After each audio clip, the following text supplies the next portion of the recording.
哔哩啵咯，匆匆跳跳又嚟了哟！呀爸呀，我就来到台南，系个啊历史悠久嘅城市哦。我邀请大家来感受一下动厉害嘅打鼓艺术，还有动真的嘅表演哦。当然啦，还有优雅嘅小提琴演奏。看一群安定一下嘅小朋友，喺舞台当歌表演超精彩嘅才艺，我本唔感受无穷样嘅荧幕哦。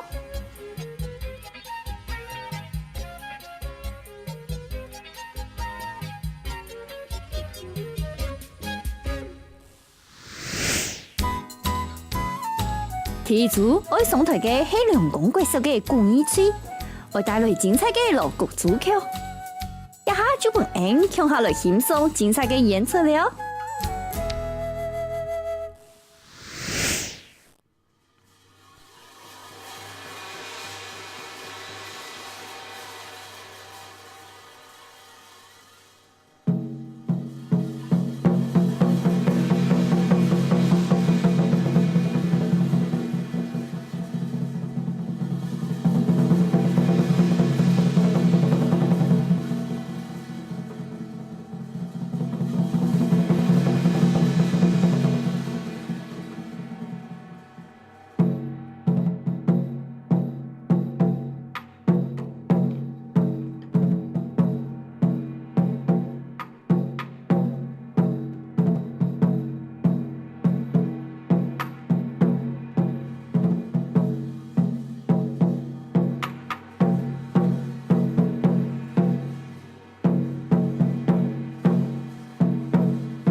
龙岗国小小提琴，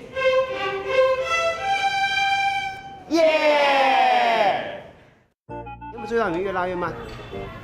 这不是摇篮曲，这也不是催眠曲 ，OK， 这是过年的，跟《欢乐中国节》一样，拍子是120，OK， 但是这个节拍不要慢下来，慢下来就不好听了 ，OK。还有，请面带微笑，虽然我要求很多，还是请面带微笑 ，OK。1、2、3、4， 1、2。我们龙岗国小目前有79位小朋友。那学校呢成立我们小提琴呢目前有5年的历史。那很感谢我们就是有小提琴的后援会，那有这样的一个丰富的一个学习内容。我们小提琴后援会是这样，就是我们小朋友的大部分成员都是我们小朋友的家长，那他们的爸爸妈妈那很热心不管是在教学上的资源，或者是在像今天活动的演出，他们都默默的然后在后面来支援，比如说做场地的布置啊，或者器材的搬运啊，甚至教学。像在座我们的副会长我们陈爸，他本身也是一个小提琴专家，他也是义务性的来指导小朋友做一个小提琴的练习，所以我们很感谢他。接着我们校长室就是一个小提琴练习的一个空间。那我校长室里面就摆了很多小提琴的那个乐器那几乎除了在平常以外，然后他们晚上或者是礼拜6的时候，我们那边是琴声不断，琴声不断。也就是小朋友呢，我们校长室开放出来，让小朋友跟家长们可以来练习小提琴。我们就一直在想，怎么样帮这边的小朋友增加一些就是学习的那个资源。那后来我们就问了一些家长，那讨论完之后，我们就说，既然我们在昆山有一间小提琴工厂，然后我们也得到他们的那个支持，所以我们说好，那我也学过小提琴，那我就说，那这个部分我可以帮得上忙。那我就开始，因为学校资源确实是比较少，所以他们的小提琴跟一般人学小提琴不太一样。他们1个礼拜只学1堂课1小时，那时间对学一样才艺来讲确实是不太够。那我就说好吧，那其他的时间如果他们想学，我就来带他们。我们在教小朋友学琴的过程里面，我们自己学到很多那包括小朋友怎样对他们是最好的。然后其实我的小提琴并不是学得很好，可是在教他们的过程里面倒精进了不少。因为我跟我儿子旁边这位是我儿子那我跟他有一个约定，就是说，因为我当初练琴不是很努力练然后所以我就说，好吧，只要你拉到我会拉的程度，那你就可以不用练。所以我为了让他继续练，所以我必须练得比他更勤，所以我永远练得比他好，所以他就必须持续的练下去。那你说我是不是学得比他还多？大概是这样子。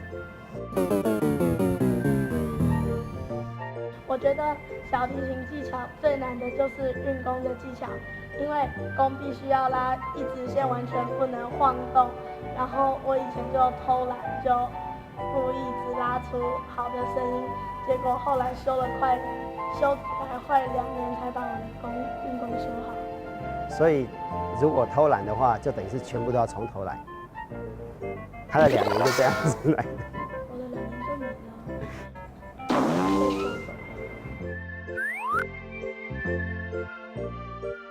其实这首歌可能对他们来讲是最难的。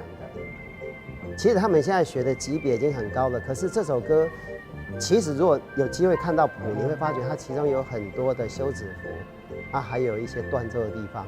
不过最大的好处是，其他的小朋友都很愿意努力的跟上他们的脚步，所以他们拉得真的很不错，我很替他们感到骄傲。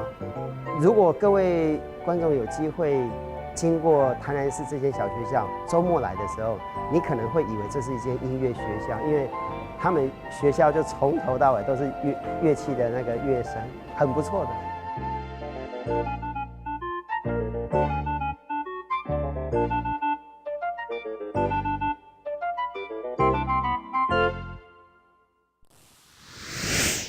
看睇小提琴吹嘅艰苦嘅經驗，電視機調情嘅5條，聽眾咪同上去加嚟欣賞2條嘅表演呵。接下來就本人跳下嚟欣賞優雅嘅小提琴演奏了。